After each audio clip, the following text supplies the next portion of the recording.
ურთიერთობა მერკანტილურია ზოგადად ფსიქოლოგებს მჭირდება. მე გეხმარებოდი და გვერდში გედექ, იმიტომ რომ მე რო ხანძარი გამჩნდა, შენ ვედროებით წყალი უნდა. მე გაჩნდა ისა სახანძრო. გაჩნდა სახანძრო, შენ აღარ მჭირდება.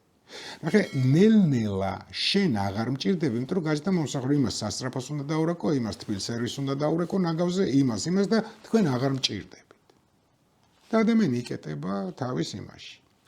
რა ქვია, ნაჭოჭი.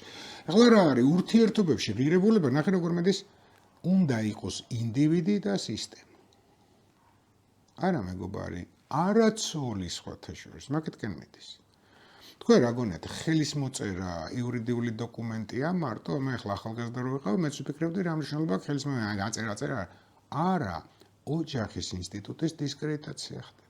გინდა მოგიწერია, გინდა არ მოგიწერია, გინდა კაცი მოგეყვანია, გინდა ნაძვის ხეზე დაქორწინებულ ხარ, გინდა ის გაკეთებ, გინდა და რატო უნდა გააკეთო და რეალურად აბსურდამდე რომ მიდის, მაშინ რა ოჯახზე მელაპარაკია. და ამოცანა არის ოჯახის დისკრედიტაცია და არა ხელს მოაწერ თუ არ მოაწერ. აბა კარგად დაფიქრდით.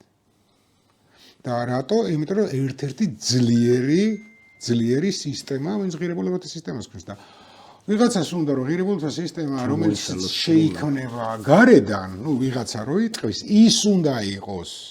და ხელი არავინ არ უნდა შეუშალოს. არც ოჯახმა, არც რელიგიამ, არც ქუჩამ, არც ისა.